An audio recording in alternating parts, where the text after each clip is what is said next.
Hi welcome to MV stock. నేను మీ మధు.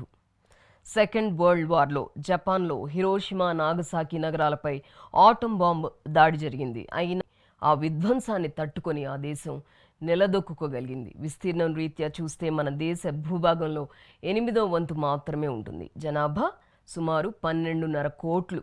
అలాంటి దేశం గురించి తెలుసుకోవాల్సిన ఒక ఇంపార్టెంట్ విషయం ఒకటి ఉంది.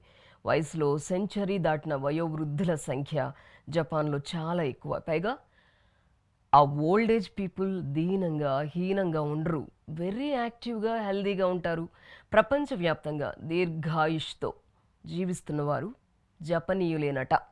జపాన్లో మనిషి సగటు ఆయుర్దాయం 85 ఏళ్ళు. వారితో పోలిస్తే భారతీయుల జీవితకాలం 13 ఏళ్ళు తక్కువ. జపనీయులు పాటించే డిసిప్లిన్ వల్లే వారి లివింగ్ స్టాండర్డ్స్ అంత బాగున్నాయని వైద్య నిపుణుల అభిప్రాయం. సాధారణంగా జపనీయులు వాకింగ్ని ఇష్టపడతారు. ప్రతి వ్యక్తి రోజు 7,000 నుంచి 10,000 అడుగుల దూరం నడుస్తారు.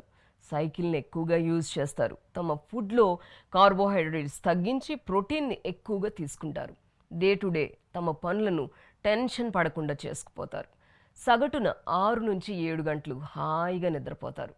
నేచర్కి దగ్గరగా జీవిస్తారు. జపనీయుల ఫిట్నెస్కి ఇవే ముఖ్య కారణాలట. ఈ తరహా జీవన విధానాన్ని ఇగికాయ్ అని పిలుస్తారట. జపనీయులతో పోలిస్తే మన దేశ ప్రజలు లైఫ్ స్టైల్ చాలా భిన్నం. వ్యాయామం తక్కువ. ప్రతి చిన్న పనికి బైక్ లేదా 4 వీలర్ వాడతారు. స్లీప్ డిజార్డర్ కూడా మన వాళ్ళలో ఎక్కువేనండోయ్. ఈ కారణాల వల్లే డయాబెటీస్, హార్ట్ ప్రాబ్లమ్స్, ఒబిసిటీ వంటివి సంక్రమిస్తున్నాయి.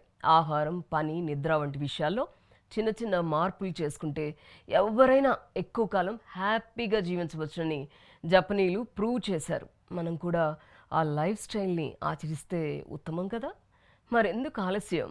ఈ రోజు నుంచే ఆ బెస్ట్ ప్రాక్టీస్ని మొదలు పెడతారు కదా. This is Madhu signing off. Keep watching MV stock.